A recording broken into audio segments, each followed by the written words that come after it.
Hello, everybody, and this is Discussions from the Couch. We don't do this enough.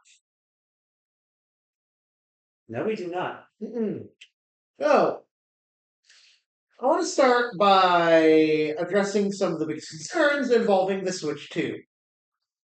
Now, personally, the fact that they mentioned system transfer but didn't suggest that you could link your Switch 2 to the same account as your Nintendo Switch 1 and still share. I gotta take this call. Do me a favor and tell people your thoughts while I'm outside. What, you mean by myself? Yeah. Yeah. Okay. Well, we were just talking about concerns. So, one concern that I specifically have is with the mouse design that they're adding to it. Um, Not that it's a bad feature or anything. It's just, well, it doesn't look like the kind of thing that you can normally do with a controller that's good. Like, as someone who actually does computer and mouse use for a living as a job, I can tell you this: trying to use the mouse properly is going to be a bit of an issue, especially if you have to bend over like this. That is going to be hurting. Mouse pads. That's literally all I know, having been outside for a moment. I was more referring to using it specifically, especially if like your setup with it is like say your TV here. I mean, how would you essentially use the mouse when you're going to be if you're sitting on the couch like this?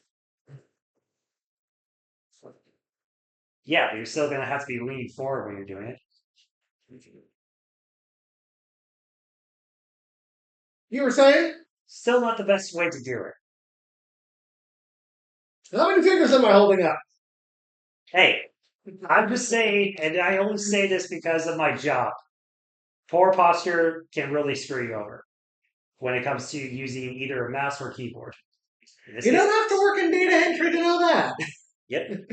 But yeah, so You were saying? uh I'm saying like okay, so it's like obviously Nintendo account is gonna share all of the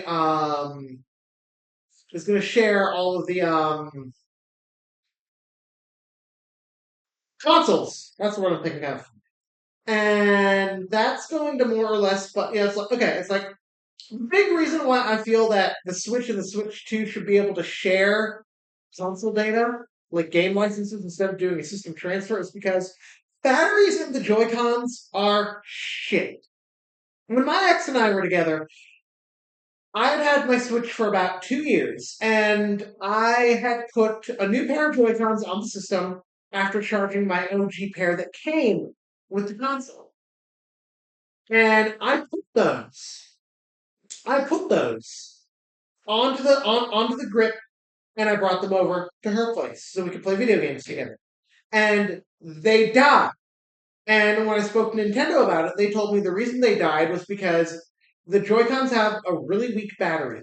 The more you use the Joy Cons with or without being attached to the system, the more likely the batteries in the Joy Cons are to wear down. And after about a year and a half to 2 years of constant use of detachable Joy Cons, you will have to permanently keep them on the system unless you're holding them in your hands. Because if you take them off the system to travel with them and a secondary pair, they will die after at least 2 years of having been used. Hmm. That's just bad design. That is bad design. So if I buy a Switch 2, I'm either going to have to spend years on end playing all my games strictly on the Switch 2, waiting for a Switch 2 Lite with non detachable Joy-Cons, just like the regular Switch Lite, to come out, or I'm not going to be able to play my Switch 1 games on the Switch 2 portably. I will have to keep my Lite and use that full time and only use. But that also means for digital only titles, I will have to repurchase them. See, I buy a Switch One. It's outside of occasionally traveling and playing Mario Kart World or something else on the go. That's Switch Two exclusive. My Switch 2 is going to serve the same purpose as my Switch 1. Couch multiplayer, videos for YouTube, and a third purpose, playing Switch 2 exclusive games while sitting on the couch like I am now. I just think because the Switch 2 is more just a more powerful Switch 1, basically, this is, when you think about it, the Switch Pro that was leaked but never actually came true. If I de-link my Switch and sell it to GameStop to fund a Switch 2, but I keep my Switch Lite linked to my Nintendo account. When I link the Switch 2, I should be able to automatically access all of my purchases on my Switch Lite from my Nintendo eShop account without having to transfer everything over to the system and risk draining my Joy-Con battery. We don't know if they. We know how they mishandled and chose to try and get people to ignore Joy-Con drift. We don't know if they've put better batteries into these new Joy-Cons, and if the weak batteries and the wear, like, that's not wear and tear from abuse. That's not even wear and tear over time. That's literally, this console is 2 years old and already the batteries are fucked. How many times have your PlayStation controllers been that bad after 2 years? Uh, not not that bad. No, I mean, usually my PS5 ones, the battery can hold for at least maybe like 5, maybe 6 hours before you have to charge it. And granted, that's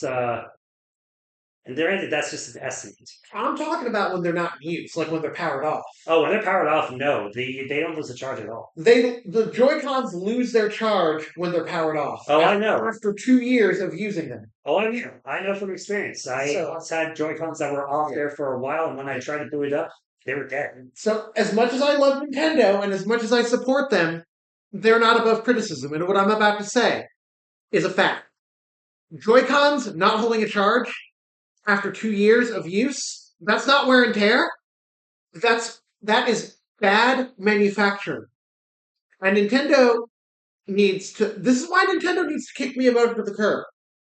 Like, they need to understand that just because he thinks that they're perfect, that he thinks he's Mary fucking Poppins, does not mean that everything they do is going to be good. And I don't think it's entitled to say that we shouldn't have to transfer our data from the Switch 1 to the Switch 2 just to play Switch 1 games that we've already purchased. Because again, unless they look into why the batteries were dying and try to fix it, unless they use the same level of technology that a wireless PlayStation or Xbox controller has, where it will hold a charge while it's powered on, it's basically like we are going to be at risk to have to constantly buy new Joy-Cons every 2 years just to travel with multiple sets of Joy-Cons. And in my opinion, that's not acceptable. That is not acceptable. And that this kind of thing, if Iwata were still alive and still the CEO, this kind of thing would have already been taken care of and fixed. Hell, Iwata would have ordered Nintendo's R&D to fix the Joy-Con drift and fired anyone who spoke out against him. We never would have gotten that class action lawsuit. We never would have had an arbitrator rule in Nintendo's favor and say, we agree with Nintendo. Joy-Con drift doesn't exist. Stop lying. So what? All those videos were doctored and fake? So that's one of my biggest concerns. System transfer only from Switch 1 to Switch 2, you know? In fact, I'll barely use my Switch 2 when I get it while I wait for the Switch 2 Lite to come out, just so that I can keep using my Switch Lite for a little bit longer and not have to worry about transferring my data. But let's move on to some of the positives. Now, anyone who owns a regular OG Switch from 2017, not an OLED, because we already know the big change I'm about to talk about with the OLED is that dinky excuse for a kickstand, not the best. But I do what okay, OLED kickstand versus Switch 2 kickstand. What do you like better? Definitely Switch 2s. You've seen what the OLED looks like, right? Oh, yes. And Switch 2 is still better? Yeah. So they are making improvements across the board. Bigger storage internally, that's great. I saw that and I definitely knew you'd be happy about that. Yeah, because like I have in my Switch Lite a 512 gigabyte micro SD card, and in my Switch One I have a 128 gigabyte micro SD card. Problem is that save data is saved to the system. You can't move it onto the SD card to free up space. So if I want to play a game, but I want to make a second save file on the second user account, because there's not multiple save files in the game itself, like say with like Pokemon, for example, I might be risking losing a gigabyte or two of data per game on my internal storage. So it's like bigger internal storage, great, especially for the people who can't afford or don't intend to use a micro SD card or whatever this micro SD card express thing is. Mhm. Hopefully they're a little bit more affordable because I'd go in the early days. I'd go for a 512. Yeah. Anyway, those are two positives. Tell me some other system-based positives. Hmm. Well, hmm. I mean, you pretty much said which one that I was going to talk about, but oops. No, it's all right. I mean, I'm not like huge up on it, but resolutions actually looks really good. Mhm. Yeah. Mhm. Especially since, at least on a few of the games that I've seen, it's not going to be a standard, at least to use it at its full, like, performance mode. Yeah. And for those who are watching, I stand by what I said when they talked about the fan. I've never worried. I've never worried. I've never had a concern with my Switch overheating. Yeah, it does burn a little hot when I'm playing on it, especially in multiplayer. But I've never had to deal. The worst I ever had to deal with was when I was playing it and putting it on the charger to beat the Chroma League in Pokken Tournament DX. My Switch burned so hot that the game fused into the system, and I had to forcibly remove it, destroying the game card. Luckily, it was still under the 90-day warranty, but my Switch has never overheated.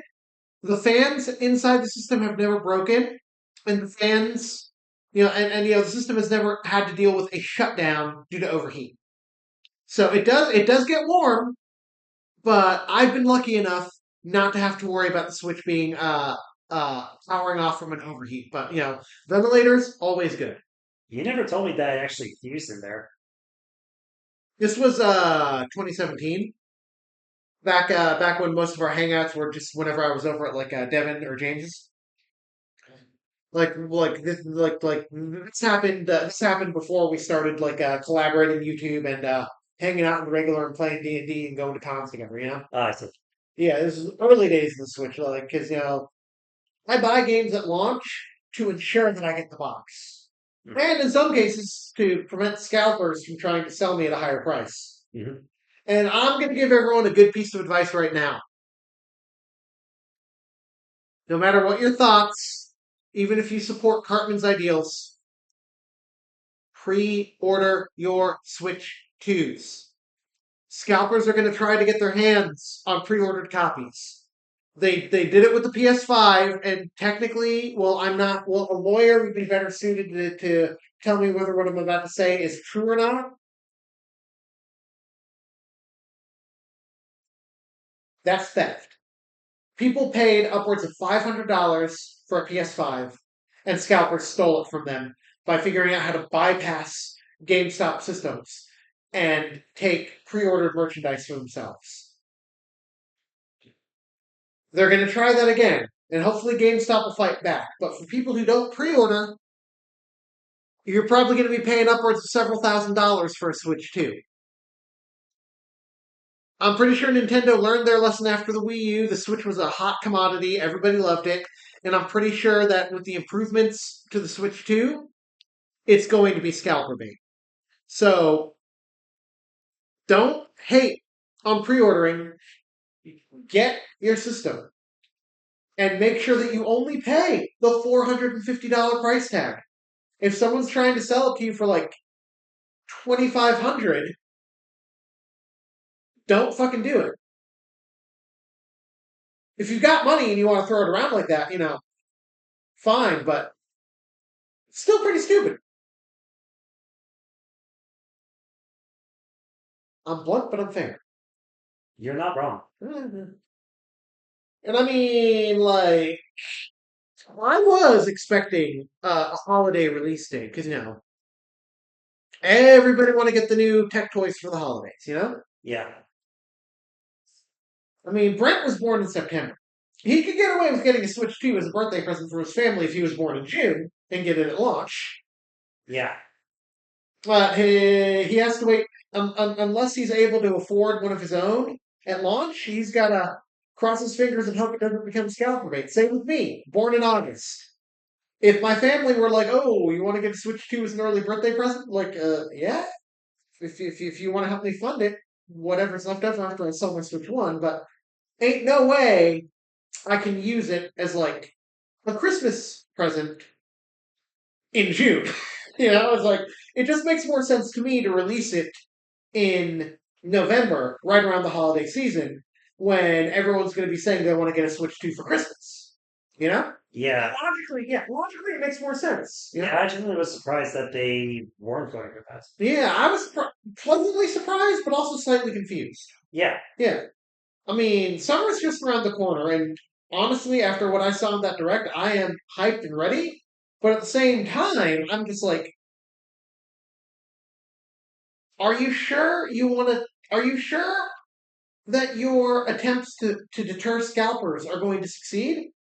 If they make enough money, it doesn't matter how many units you produce. They'll try to keep them off store shelves if they can. Yeah. I mean, I literally just watched a YouTube video a couple of weeks ago. Did you know that Amazon and eBay are actually allowing the sales of stolen goods? No, I did not. The only way I could think they would actually be allowing that is because while it was stolen, the person who stole it is selling it. It doesn't make sense to me, but that's the only way I can think of it. Well, the thing is that eBay and Amazon actually promote scalping. They treat it like, well, think of it as a rare piece of art. But here's the thing. Several stores around the United States reported that in the middle of the night their stores were burglarized and Pokemon card decks were stolen. The new booster boxes were stolen. eBay and Amazon, if they're aware that some of the Pokemon cards that are being scalped are stolen, they should be under some sort of governmental legal obligation to shut those sellers down. They don't know which sets of cards were purchased by scalpers with their own money and which ones were stolen. But they are guilty. This is legally sound. They are guilty of accessory to the sale of stolen goods by not shutting down scalper stores. And also, even though they can't prove it, they should try to find. Even though they can't prove it when it's posted up to them, they should find a way to figure that out. The only real way to do it would be to backtrace. Like, okay, the store in Chicago, Illinois was robbed. This person is selling Pokemon cards, and their IP address puts them near that store. It's a safe bet that that person is probably the one who robbed the store. But that's still just an accusation without evidence. Yeah, I know. The best way to go about this is to shut scalpers down. Whatever the MSRP of a current item on the market is, nobody should be legally allowed to sell it for more than that unless they purchased it themselves. Mm-hmm. If they're buying brand new products in bulk and trying to scalp them in bulk, they should be shut down because we now know that scalpers are even willing to commit breaking and entering and robbery to ensure that they can sell hot commodities at scalp prices. Mm-hmm. Well, that's what I'm saying. It's very odd. It doesn't make logical sense. It doesn't. Everyone who buys a Switch 2 to give to somebody at Christmas is going to be picking it up on June 5th. and then putting it away in a closet until they can take it to the store to get gift wrapped in November. So, yeah. Lectures about scalping and why it's wrong, and pretty much putting a giant fucking target on my back and channel aside. Yeah, I mean, on one hand, I'm looking forward to seeing the Switch 2 sooner rather than later, you know? Yeah, I'd say. I mean, we know it's going to sell, so even if you don't get it in June, there's a high chance that there will be stock back by the holiday season. Plan to get it in June just because I want to have my games in their original boxes. Since I plan on buying Mario Kart World and Street Fighter 6 at launch, Hmm. I can buy them at launch and have nothing to play them on. But fingers crossed. And I really don't want to have to do this, but if I have to sell a chunk of my Switch collection, I will. But there are certain games I will not sell under any circumstances. For example, Pokemon games. I need to keep all my Pokemon games in order to handle transference from one generation to the next. Yeah. But then there are other games that are just not worth selling. You will not catch me selling any of my Mario titles, especially not Mario Party, Mario Kart, Mario Golf. Those are great for multiplayer. They're great for for doing videos with streams, let's plays. Yeah, I was more just saying in general to anyone who wants to get one but can't get it, like, when it first comes out. Yeah, yeah. And if Nintendo can out manufacture faster than the scalpers can buy them up, then yeah, they won. Take note, Sony. Speaking of Sony, I heard a rumor that the reason that some of the new games that are coming to the Switch are actually owned by Sony is because they're being forced to play nice because they need money. I would not be surprised, especially considering with the PS5 Pro. Yeah. 700 for a game that only for a console that only does digital games. What does it have that the Switch, sorry, that the PS5 doesn't that justifies the price? Let me see. The only things that it does is that it plays some games better. It is, but aside from that, pretty much nothing else. It doesn't even come with its own like stand for the controller. 550? That'd be more reasonable. Yeah. I mean, the Switch is only $100 more. The Switch 2 is only $100 more than the Switch 1 was. Incidentally, the wager I placed with my friend in New Mexico, I let him know earlier today. He won the bet. His 449.99 estimate was right on the mark. Damn. Tell him before he moves to the Philippines to marry his fiance, he needs to get his ass in the prices right and see how well he can do. Hmm. I'll show it in this video later so he can see this and tell me his thoughts on that.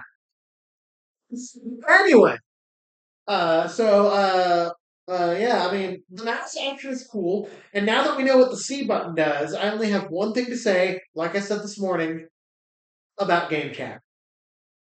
Better late than never. Yeah. What changed their mind? I honestly have no idea. It definitely wasn't competition.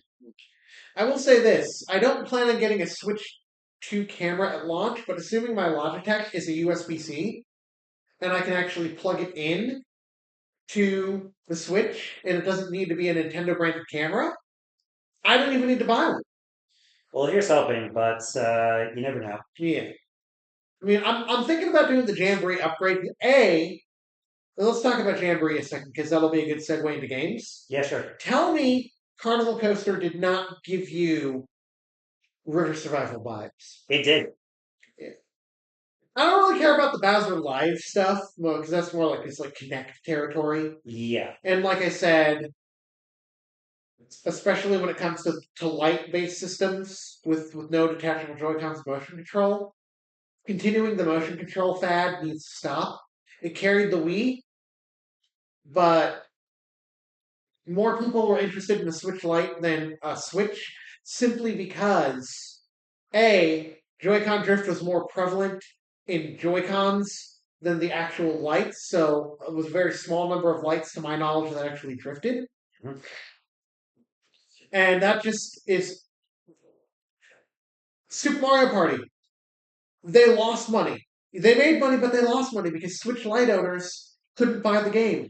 We know it was a wolf in sheep's clothing. It looked like traditional Mario Party, but it was slow, sluggish, and boring as fuck. Mhm. So for me, it's like, give me the Carnival Coaster. Give me the give me the voice chat. But Bowser Live, I I I don't care. If you like it and you want to mess with like the whole full body motion, hey, more power to you. You know, but if Carnival Coaster is anything like River Survival and the minigames were the best part of Super Mario Party. Yeah, they were. And Carnival Coaster, I think, is going to be a welcome addition. Like, I'm not going to get it right at launch, but I am going to wait to buy the digital upgrade. I'm also going to determine which games coming to the Switch that aren't out yet that are getting Switch 2 enhanced editions am I going to like? Am I going to go for Switch version of Legend ZA, or am I just going to say fuck it? I'm going to get Switch 2 ZA edition. Anything that I already own, not double dipping on unless it's like an actual remake with new features and not sold as part of the Switch 2 edition upgrade pack. Mhm. If it's a game for the Switch 1 and it's getting a lower price upgrade pack where I don't have to pay the full price for a second copy of the game, that's how I'm going to run, Mhm. Yeah. But, yeah, games. We'll talk games. First and foremost, is Borderlands 4 even out yet? No, Is it coming out on June 5th to everywhere else, including the Switch 2, or are we getting it before anyone else? I genuinely do not know because I haven't really been following too much on Borderlands 4. All Granted, I, I don't think there's been too much talk about it since today. You know, reveal wise. all right, let's look at the timeline. That dumbass director torpedoed the Borderlands movie. In an attempt to do damage control, Gearbox prematurely announced Borderlands 4 before they were ready to announce it. And then I'm pretty sure radio silence until today. Radio Silence, there was a trailer released like a few months ago, but it was only just showing like basic stuff. Didn't specify the release date? No. No TBA, like just 2025? Yeah, as far as I'm remembering, yes. Yes, it did say 2025. As far as I was remembering, yes. If it doesn't release between now and June 5th, it's probably going on all consoles at the same time.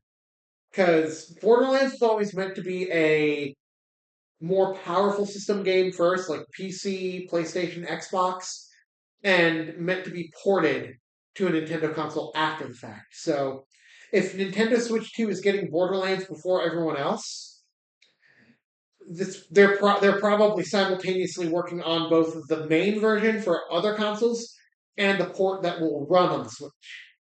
Yeah. But yeah, because I was expecting Borderlands 4 to release, and then a few years later for a Switch port to come out, or a Switch 2 port rather. Mhm. So the fact that it's coming out at launch, if it's digital exclusive, I'll save up for it. But if there's a physical, I might just take the risk and hope that I can get it in its original box later on. So I'm not bankrupting my ass and being unable to pay my rent, getting every damn must have on the Switch 2. I just hope that they make it so that you can do split screen multiplayer on one system. Like, Danny and I once did Borderlands on her Xbox. But on the Switch, she would have needed her own copy of the game and her own Switch. Hopefully, Gearbox is, and whoever's doing the port for the Switch 2 is going to make that work. So that, like I can sit down with a Joy-Con and with my Joy-Cons in one hand, and somebody can sit down with the Joy-Cons in their hands and we can play on the TV together. Mhm. We'll see. We'll see. Mhm. Mm-hmm. Should we save the best one for last, or should we talk about it now? We can say the best one for last. All right. Let's see. Uh, how do you feel as a Metroid fan about when you buy Metroid Prime 4 Beyond, buying the Switch 2 enhanced upgrade if and when you get a Switch 2? I mean, I'm for it. I mean, granted, granted, I personally am not a person who really cares about resolution, truth be told. Hmm.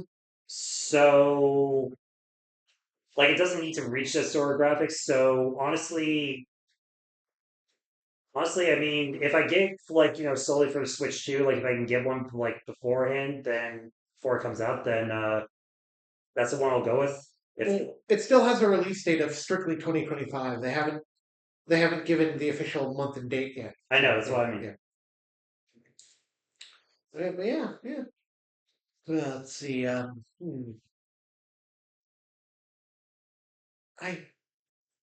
we're not gonna talk about every game under the sun, but let's see. What next?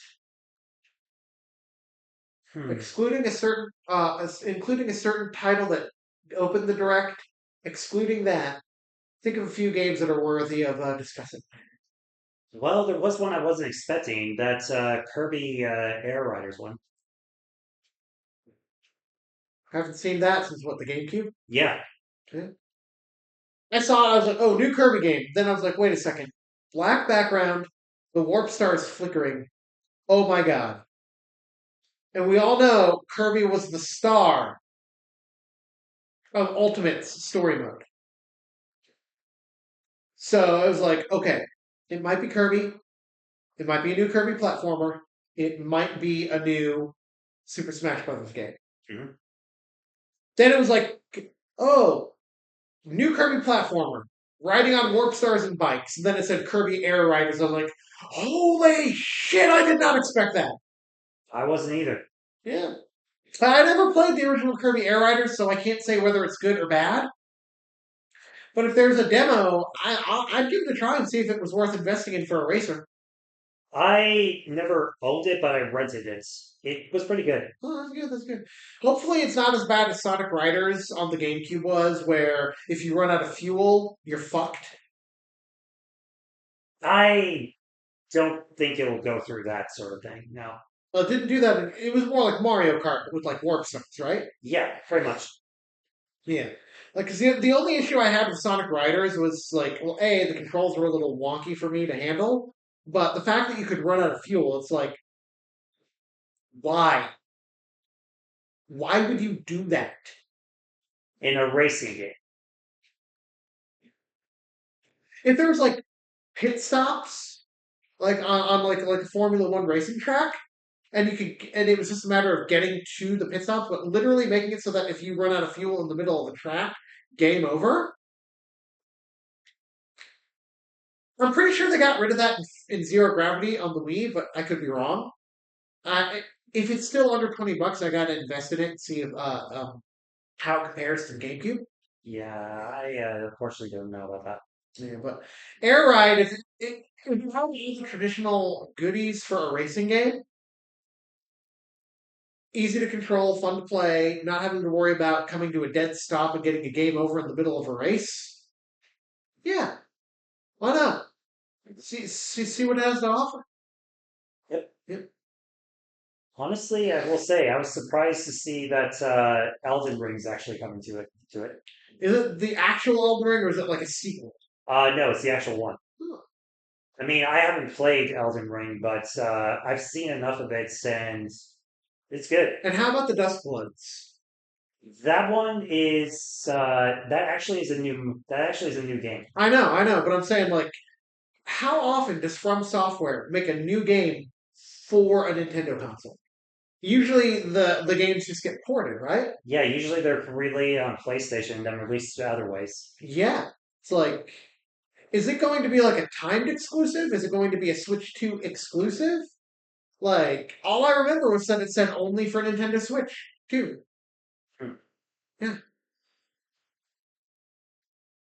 I won't lie, when I first saw the trailers for it, I thought they were actually. I didn't realize it was going to be a game, but I thought at first they were going to like announce like a new Bloodborne Mm. because people have been asking for another one. You'll have to ask From Software what their stance on a new Bloodborne is.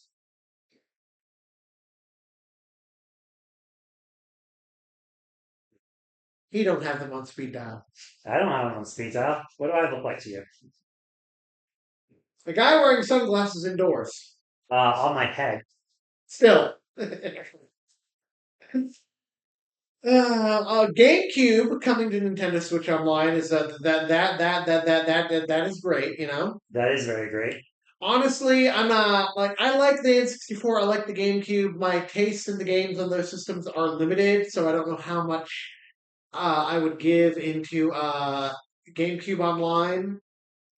I mean, assuming that my assuming that I'm on my friend's NSO expansion pack right now. So assuming that my Nintendo account itself, not just my Switch, because I played on both my Switch and my Switch Lite. So assuming it's just my Nintendo account that's connected, once I link my Switch too, I should still be able to access the yeah, but we'll see what comes there. What's worth playing. You know, like I still need to work with Brent on unlocking um the boards in Mario Party 3, Waluigi's Island, and what's the sixth dual mode board? Yeah. Because you only get to play as Waluigi and Daisy without unlocking them. You don't get the boards until you play through story mode at least once. And tell them how badly you got spanked the last time you played through story mode in Mario Party 3. Let's see. Mario was practically winning almost everything. And I actually would have won near the end if it hadn't been for the bonus stars. Can't turn those off in story mode. Not that I'm aware of, now. No, no, no, no, no, no, no. You can't. Like the option would have popped up when you were setting up the game. Hmm. Yeah. So it's like, yeah, that's like okay, but yeah, so it's like I'll probably just stick to playing Mario Parties 4 through 7 on my GameCube because everything's already unlocked on the SD card. Why bother going through the hell of unlocking them again on a system that, despite being portable, will require me to be connected to the internet to access it?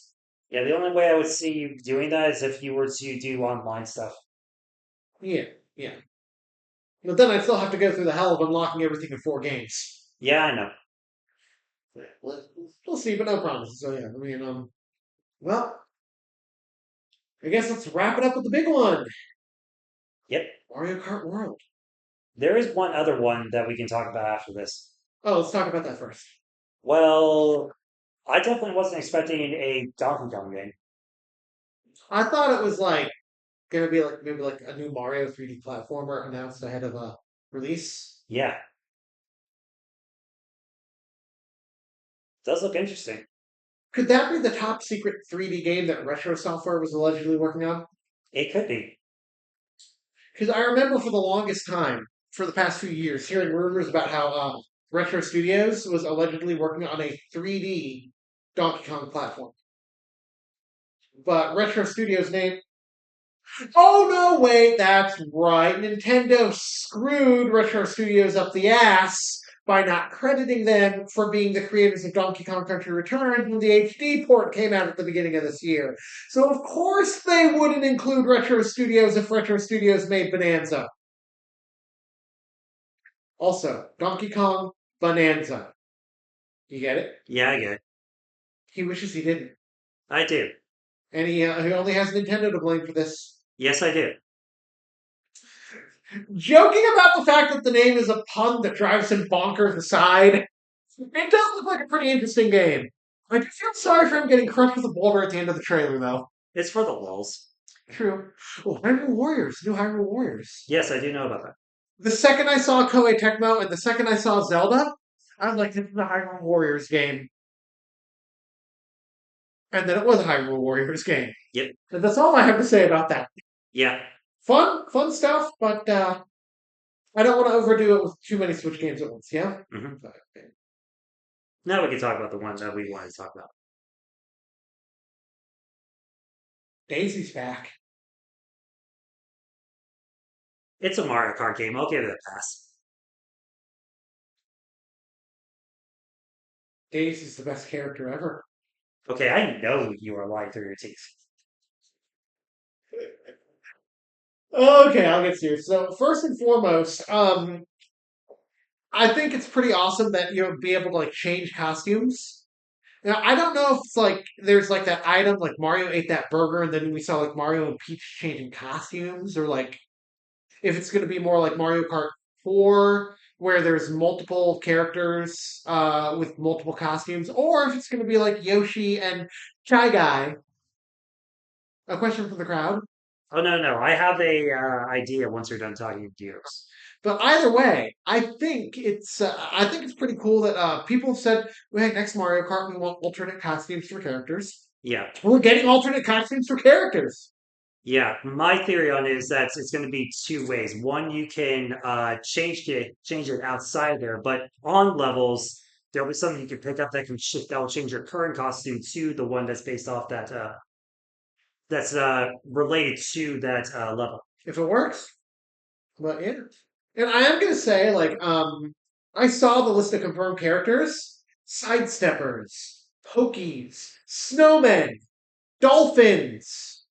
Just about every single NPC Mario character you can imagine is being stuffed into the newcomer listing. Yeah. Now, hey, we finally got Piantas in the game. Yeah, like when it got to the point where I saw a cow on a Yeah, motorcycle, that was the move. I know that's what I meant. But the second I saw that, it's like, what? But they don't give love to Tanga. And why hasn't Egad gotten a chance to race yet? You never know. He might ship. You never know. He might shop in this. I am gonna say this. I'm surprised that they finally gave N64 Wario Stadium some love because this is like the first time it's going to be a retro track. Yeah, So, for all the Wario Coliseum lovers out there, are you saying there's a chance? there is a chance. Hmm. I know a lot of people wanted to see like Toad's Factory in the Mario Kart 8 Deluxe DLC, but since that was for Mario Kart Tour tracks only, Hmm. it's like nothing that appeared that didn't anything that didn't appear in Mario Kart Tour was automatically disqualified from coming to the Booster Course Pass. We're getting it now. Yep. I mean, they've only announced 4 cups, but with 16 tracks, but there's more than 16 tracks confirmed. So we're getting at least 32 to 48 tracks minimum. But I'm going to say this: new modes is fine. Driving from track to track in Grand Prix is fine. But one thing that they have to be very much aware of: 96 tracks in Mario Kart 8 Deluxe. What are you more likely to buy, Brent? A $60 game with 96 tracks, even though it costs an additional 25 to get 48 of them, or a game with less than 96 tracks and not as much content stuffed in as a result?